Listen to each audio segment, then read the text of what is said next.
mu gitaramo dufite ejo. Ubutumwa wagera n'aba Gen Z ari nacyo gitaramo wajemo.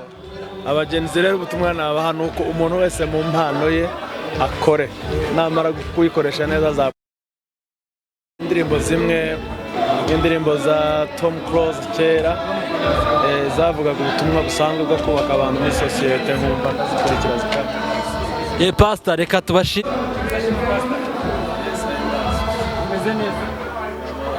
Yishimiye ko muri Gen Z.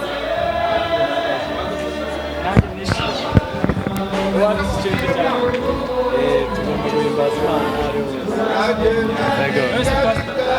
Wabonye wenda tujye mu myidagaduro isanzwe. Twabonye cyane cyane ndimo zo gushimana tuzaza no mu gitaramo. Ariko noneho mu buzima busanzwe wowe na madamu ninde ukunda indirimbo wenda z'abahanzi basanzwe.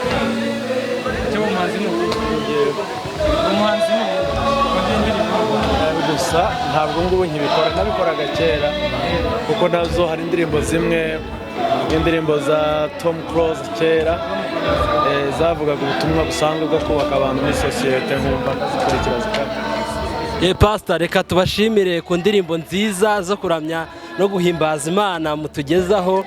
Ariko ikibazo twababaza, umwana w'umusore cyangwa se urubyiruko rukizamuka ndetse narwo rwifuza kugira ngo rube rwatera imbere, ni iyihe nama wamugira cyangwa se n'iki wamufasha nk'umuntu abaye successful mu muziki? Icyo namugiraho inama ni ugukora. Ugakora, iyo umuntu akora cyane ugera ahantu cyane cyane mu buhanzi. Iyo ukora cyane hari ahantu ugera ukaburekinga through. Ubwo mwari mu gitaramo mwavuze ku ndirimbo enye mwagiye muhimba mu bihe bigiye bitandukanye ndetse muzihimbira abana banyu. Watubwiraho gato kuko wari uri hanze ntabwo yabashije kumenya nimba hari izindi ndirimbo mufite, ariko ahandi ushobora gukora inspiration. Mu by'ukuri twebwe ngendo mu Kristo, ni ukuvuga ngo inspiration za mbere z'izo ndirimbo nababwiye zagiye zituruka mu bihe twabaga turimo tunyuramo, ariko izindi inspiration zisanzwe zituruka mu gusoma ijambo ry'Imana, gusenga, naho zituruka, kandi izo ndirimbo zirahari nyinshi ari nazo tuzakoresha mu gitaramo dufite ejo. Ubutumwa wagera n'aba Gen Z ari nacyo gitaramo wajemo. Aba Gen Z rero ubutumwa nabaha nuko umuntu wese mu mpano ye akore, namara kuyikoresha neza za breaking through. Thank you Pastor.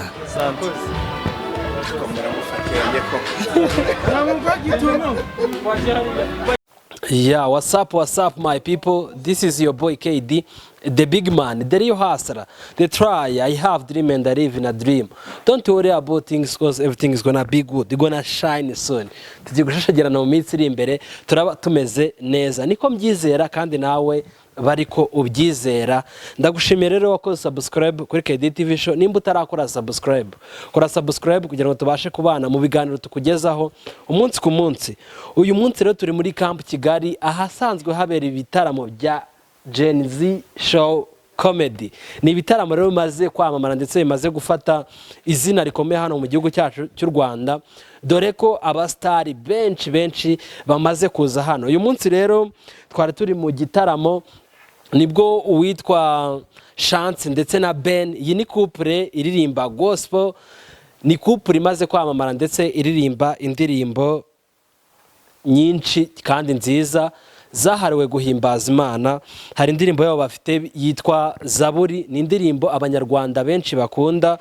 Rero nibo bastari twari dufite uyu munsi, dore ko muri Gen Z comedy show basanzwe bakira abastari bagiye batandukanye. Ndizera ko na Murangira Beats geze kuhamubona ndetse n'abandi bagiye batandukanye, ndetse hari n'uwitwa Scovia Mutesi, hari na manager Alexi, umumanager mukuru umaze gufata indi ntera mu muziki nyarwanda, ndetse bivugwa yuko yakoze akazi gakomeye mu muziki nyarwanda. Natwe rero twari duhari kugira ngo tubarebere cyangwa se tubamenyere amakuru yarahari. Rero ntago tujya kure, hari ibanga benshi batari bazi. Uwitwa Chance akaba umugore wa Ben, yavuze yuko agitangira kuririmba biri mu bintu byamugoye cyane, dore ko babanje kumwirukana muri korali yaririmbagamo bavuga yuko adafite ijwi ryiza. nawe yahise atangira avuga ati never give up, cyangwa se ntukave ku bintu, kubera ko uyu munsi bishobora kuba bitari gukunda ariko ejo bigakunda. Rero uyu Chase yatangiye asuhuza abari bari aho ngaho, ndetse agenda atubwira byinshi mu muziki we, kubera yuko yatubwiye yuko izi ndirimbo zose mubona zamamaye yagiye aziririmba bitewe n'abana yagiye abyara, ariko tunamwihanganisha cyane dore yuko imfura yiwe yabanje kwitaba Imana, ndetse yahita aririmba n'indirimbo ariyo mwagiye mukunda muri benshi.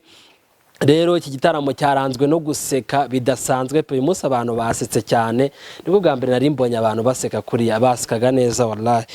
Ariko dusoza hajemo na Gitafu, abenshi bamaze kumumenyera, afite indirimbo iri trend iri kwamamara.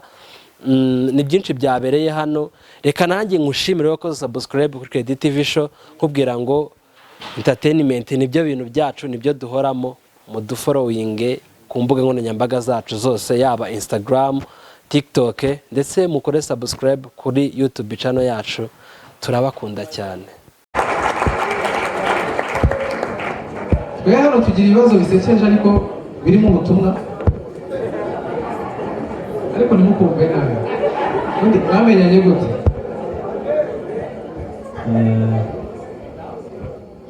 Ajyanye gute?